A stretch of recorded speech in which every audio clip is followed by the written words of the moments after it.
नमस्कार दोस्तों। कल देर रात दुनिया की नज़रें अमेरिका के स्टॉक मार्केट में थी और उनके पीछे का रीजन है हमारे एलन मस्क, क्योंकि उनके कंपनी स्पेसएक्स ने अपना आईपीओ लॉन्च किया और उसी के थ्रू एलन मस्क हमारे ट्रिलियनियर बने। तो चलिए हम चीज़ों को समझते हैं पूरी डिटेल्स में कि आखिर उनके पीछे का क्या रीजन है और किस तरह से वो ट्रिलियनियर बने।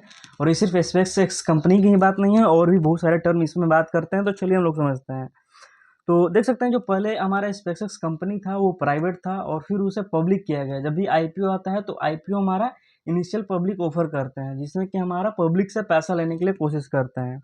तो जो उनके आईपीओ का रेट था, आप देख सकते हैं कि वो 135 डॉलर से उन्होंने अपना आईपीओ लॉन्च किया था। और हम लोग जानते हैं कि $1 का कीमत अगर हम एज्यूम करते हैं, अगर 85 रुपया भी है, तो 1 मिलियन हमारा हो जाता है 10 लाख, जिसमें कि टोटल अमाउंट हो जाएगा 8.5 करोड़ रुपया। अगर वही आपके पास 1 बिलियन रुपीज़ है तो आपके पास 8500 करोड़ रुपया आपके पास अमाउंट रहेंगे। और वही बात की जाए जब 1 ट्रिलियन की, तब 85 लाख करोड़ रुपये कहलाते हैं। ये बहुत सारे देशों की जीडीपी के तुलना की जा सकते हैं इस चीज़ से। सो हम लोग समझते हैं कि Elon Musk become the world first trillionaire. आखिर वो कैसे बने, इसके पीछे का क्या रीजन था। तो ये जो न्यूज़ है, तो ये Elon Musk become the world first trillionaire is not just a story about one individual getting richer. तो ये सिर्फ एक इंसान की बात नहीं है, इसके पीछे बहुत सारी चीज़ें लगी हुई हैं। लाइक जैसे कि फाइनेंशियल मार्केट हो गया हमारा, कैपिटलिज्म हो गया हमारा, टेक्नोलॉजी हो गया हमारा, और स्पेस इकोनॉमी। ये सारी चीज़ें इसमें इंक्लूड हैं, तब जाके वो चीज़ें काम करती हैं।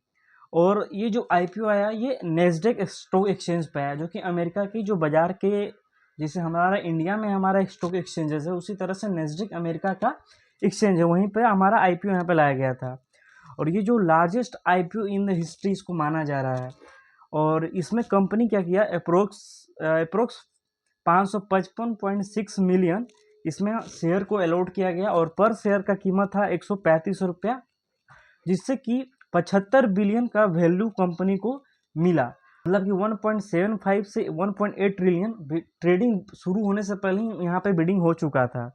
अब बात करते हैं कि व्हेन ट्रेडिंग ओपन, कब ये ओपन हुआ था। शेयर्स ओपन हुआ था हमारा 150 पे, जब आईपीओ को अलॉट किया गया मार्केट में, जैसे लिस्ट हुआ तो वहाँ पे हम लोग पे किए थे $135, लेकिन मार्केट में खुला 150 से।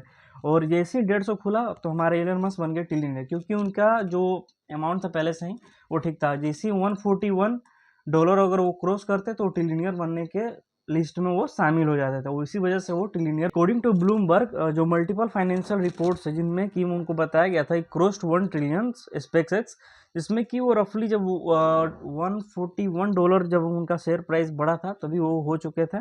और यहाँ पे हम देख सकते हैं चार्ट यहाँ पे लगा हुआ है उनका, जो कि 140 रुपये के पास था। फिर वहाँ से देख सकते हैं मार्केट किस तरह से बूम हुआ, और अभी करंट 163.89 यूएसडी चल रहा है और 160.95 है। अब चीज़ें और भी बढ़ते रहेंगी, क्या क्या होंगी वो देखना है हम लोग आगे। अब बात करते हैं understanding the mathematics before the IPO. IPO होने से पहले की बात करते हैं। Like Musk already own large stakes इन उन, जो मस्क का और भी कंपनी है उनमें उनका ऑलरेडी हिस्सेदारी है। लाइक जिसमें कि टेस्ला हो गया हमारा, और स्पेसएक्स हो गया, एक्स एआई हो गया, न्यूरालिंक हो गया, एक्स बोरिंग कंपनी है, और एक्स जो कि हमारा एक ट्विटर है इंडिया में। At the IPO price of $135, Musk SpaceX stake alone was worth approximately 688 billion. मतलब जो उनका खुद का ये जो स्पेस एक्स कंपनी है, उसका सिर्फ नेटवर्थ उनका 688 बिलियन हो गया था। Total wealth was already close of 917 billion, जो कि एक ह्यूज अमाउंट होता है। अब बात करते हैं कि why is SpaceX worth more than 2 trillion. आखिर 2 ट्रिलियन से क्यों ज़्यादा उनका वैल्यूएशन हो गया, इसके पीछे का क्या मेन रीजन है। चलिए हम लोग समझते हैं। मतलब स्पेस एक्स जो रॉकेट कंपनी है उसके ऊपर भी वो लोग पैसा नहीं डाल रहे हैं, उसके पीछे और भी बहुत सारे रीजन हैं। तो उस रीजन को समझते हैं कि क्या क्या और रीजन है जिसके कारण इन्वेस्टर लोग इतना उतावले थे और आईपीओ इनका उतना ओवर सब्सक्राइब हुआ। तो पहले तो वो और कर रहे हैं स्पेस ट्रांसपोर्टेशन कंपनी में, जिनका कि SpaceX dominates global launch services. वो उनका ग्लोबल लॉन्च सर्विसेज है, लाइक कि फाल्कन 9 हो गया, फाल्कन हैवी हो गया, और स्टारशिप, ये उसके थ्रू यहाँ पे वो लोग काम करते हैं।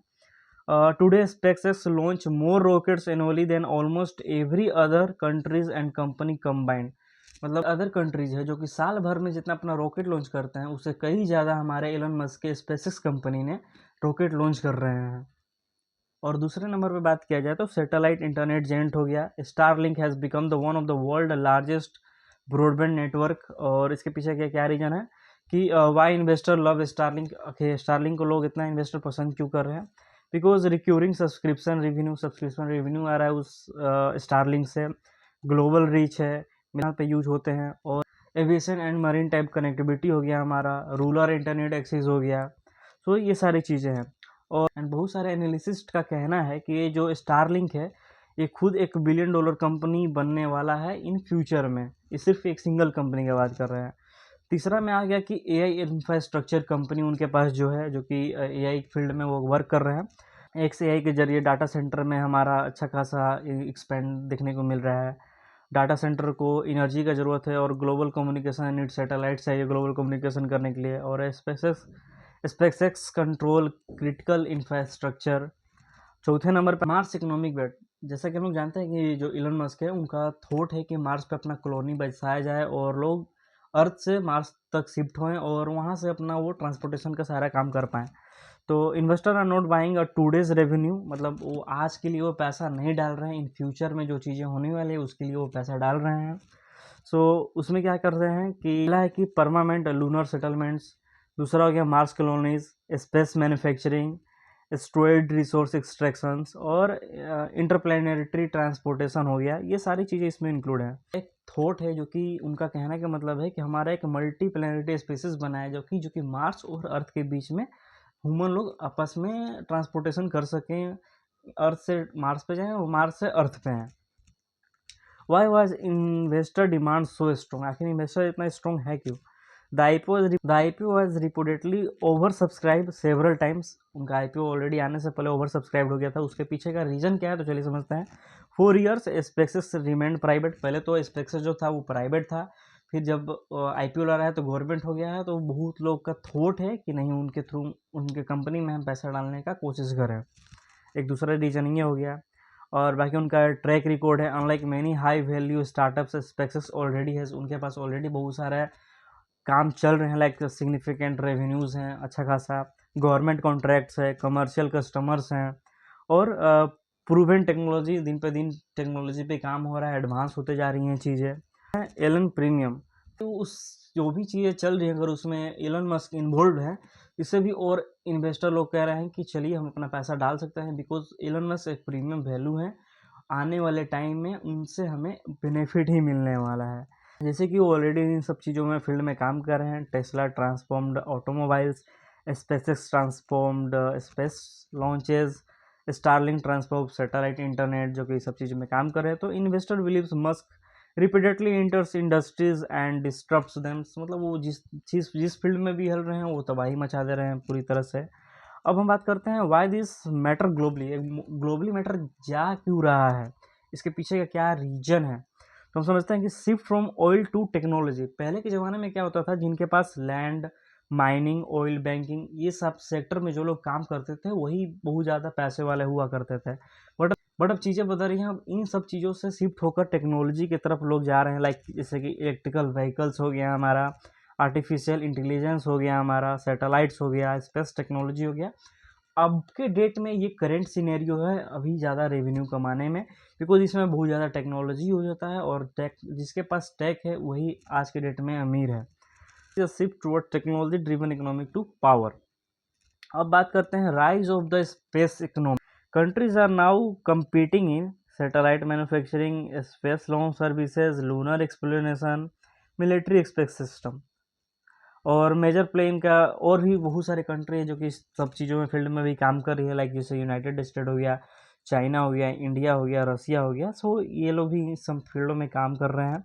एप्लीकेशन फॉर इंडिया, इस पर इंडिया पे क्या प्रभाव पड़ेगा, तो इंडिया भी क्या कर रहा है, India expanding commercial space sector through, जिसमें कि हम लोग इसरो के थ्रू अपना एक्सपैंड कर रहे हैं। और इन स्पेस है हमारे पास जिसके कि अभी भी सारी चीज़ें काम कर रहे हैं, हम लोग भी अपने स्टार्टअप पे काम कर रहे हैं।